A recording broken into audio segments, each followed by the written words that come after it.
Hi, Patrick from Quantum. I just thought I'd cover another frequently asked question, which is how do I change the spring on my Quantum damper? That in itself is quite a simple question, so I thought I'd elaborate on that and a few best practices. So here we are with the Formula Ford. Let's say you want to change the rear spring rate from this one to a stiffer one. You're in the garage at the racetrack, so the first thing you do, the car on the ground with the driver, is accurately measure your ride height. Get a good datum point, measure it. Next thing, lift the back wheels off the ground, measure your spring preload, or the open length of your spring, put the vernier on here. That's 157 millimeters, so just write that down on the board. The preload is 157 millimeters, there we go. Next thing is we're going to back off, we're going to mark the spring platform. The car's probably been corner weighted already, so we're going to mark the spring platform with the paint pen so we can put that back in the same place. So the next thing to do is to undo the two grub screws that hold the spring platform in place. So take your flat bladed screwdriver, put it into the first one, rotate the grub screw one turn, then turn the platform, the other grub screw is the other side, directly opposite, and release that one as well. So the next thing to do is to wind the preload off the spring to expose the C-clip that holds the retainer in place. So probably about 4 turns, this hasn't got very much preload on it, so probably 4 turns of the spring platform will expose the C-clip. So we'll wind that off. That's 1, that's 2, 3,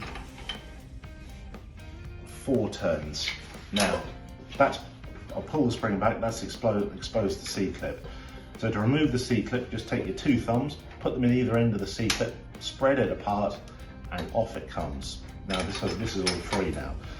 Next thing to do is disconnect the bolt from the top of the damper. So we'll take that out of the rocker so the damper is free. Then we can slide off the C-clip, we can slide off the spring. We'll swap it out for our stiffer spring. Slide that into place. Put the spring retainer in place. Take your C-clip, slide that on as well. Now we'll just reinstall the damper into the rocker, make life a bit easier. So slide that into place, get the bolt back in, push the spring all the way home. Again, take the C-clip, put the thumbs in the 2 open ends and just spread it over into the clip. That's seated it in the clip. Pull the spring up into place, wind back on the 4 turns. So that's 1 turn, 2 turns, 3 turns, 4 turns. Line the paint marks up. 127 millimeters, take our vernier or ruler, measure across there to check. 127.1, I'm pretty happy with that. So that's your rear spring refitted. Now the next thing to do is drop the car back onto its wheels, reinstall your driver and check your rear ride height using the datum that you've established earlier on. Remembering that if you fitted a softer spring, the car will be lower, or if you fitted a stiffer spring, the car will sit slightly higher, so it's imperative that you reset your rear ride height.